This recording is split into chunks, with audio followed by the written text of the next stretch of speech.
Senator Cotton, please. Admiral, thanks for your appearance. Thanks for your service, and congratulations on your nomination. I want to talk a little bit more about Taiwan, and here I want to very much get your professional military advice. Taiwan is a very vibrant democracy, and we respect our democratic partners like Taiwan. But I want to hear from you about why Taiwan is so critical from a military and strategic standpoint. Why would Beijing so desire to have Taiwan annexed to the mainland, and how would it complicate your military planning if Beijing did invade and annex Taiwan?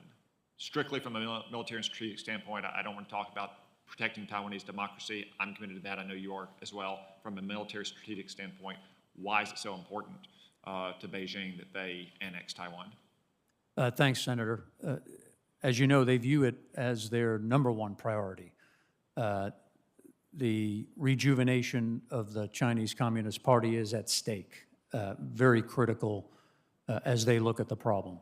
From a military standpoint, the strategic location of where it is, as it applies to the potential impact of 2/3 of the world's trade, certainly a critical concern.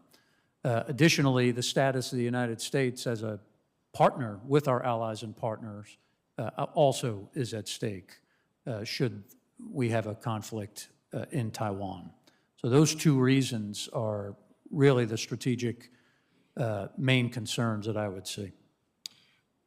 What would it mean for the PLA's enhanced capabilities if they were able to turn Taiwan essentially into a military base, if they were able to base aircraft and ships on the island of Taiwan, much like you discussed earlier with those islands they've done in South China Sea? What advantages would that give to them? Senator, certainly would extend their reach. They would extend the contested environment. It would threaten our allies and partners, think the Philippines, and it extends their reach initially from away from their coast and to challenge the entire region, all allies and partners and friends. You spoke earlier about continuing freedom of navigation operations in the South China Sea despite those militarized man-made islands. If Taiwan were annexed to the mainland and the PLA Navy were based there, would you be able to continue freedom of operation navigations in the South China Sea, or does the fact that Taiwan sits right at the top of the South China Sea significantly impede those operations? Senator, we would still execute those operations. It certainly would be at greater risk.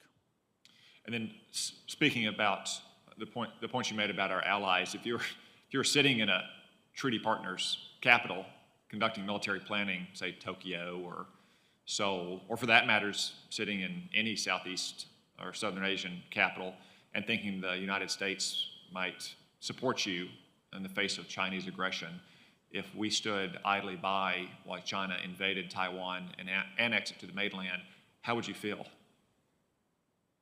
Senator, that was my second point. It certainly would impact the credibility of the United States as a partner in the region. Thank you. Last week, Admiral Davidson testified that he thinks the PLA may have the capability to effectively invade Taiwan in as soon as 6 years, maybe less. Do you agree with that view? Senator, there's many numbers out there. I know Admiral Davidson said 6 years. You have to ask him where he made that assessment. There are spans from today to 2045. My opinion is this problem is much closer to us than most think, and we have to take this on, put those deterrence capabilities like PDI in place in the near term and with urgency. Yeah, I share that view. It's not a 2045, it's not a 2030 problem. I suspect it may not even be a 2026 problem. From a military planning point of view, what is the best time of year, given light weather and sea conditions, for the PLA to launch an invasion of Taiwan? Is it the middle part of spring? Yes, sir. That is certainly a better time as it applies to sea state and environmentals. Do you recall when the Sochi Winter Olympics ended in 2014? Yes, Senator. February 23rd. Do you recall when Russia invaded Crimea? I don't have the date, Senator. I apologize. February 27th. 4 days later. The Beijing Winter Olympics end February 23rd next year.